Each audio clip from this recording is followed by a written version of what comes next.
So you came on Sunday, heard a good sermon, sure seemed like you really were learning, but that was days ago.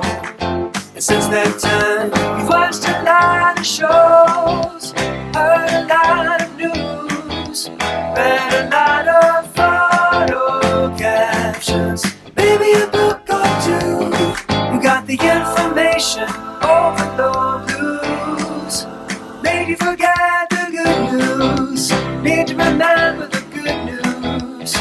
So let's check up, pull up a chair for the midweek checkup now. Welcome to the Midweek Checkup, back from our summer hiatus. My name is Gilles, and I'm joined by Lindsey, Blair.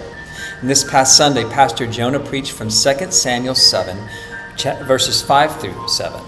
Jonah asked us to turn our hearts to the promised King. Set your hope on his kingdom. If you missed the sermon or you need help remembering, you're in the right place because it's time for the Midweek Checkup. Jonah began by noting that David said, "I am living in a beautiful cedar palace, but the ark of God is out there in a tent." Since Israel left Egypt, God had been in a tent. David, in essence, says, God did something great for me. I'm going to do something great for him. This was a good idea, but sometimes God says no, as he does here.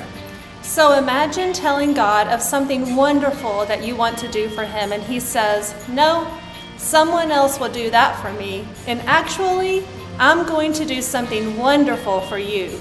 This isn't about what David can do for God. It is about what God promises to do for David. God reminds David of what he's done. He says, I took you from tending sheep in the pasture and selected you to be the leader of my people.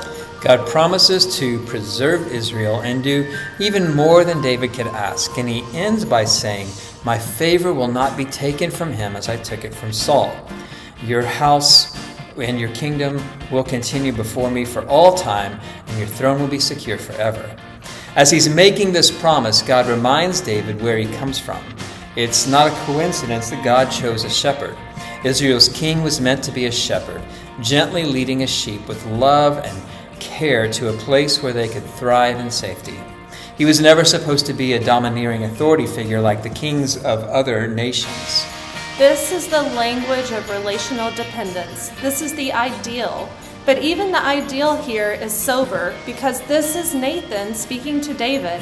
A prophet spoke to David the words the Lord spoke to the prophet. There is always a mediator. God always ensured a prophet was there with each of his kings.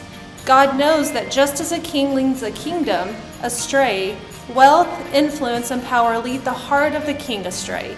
We are promised an eternal, forever house with a relational God, leading, caring for, and protecting a dependent people.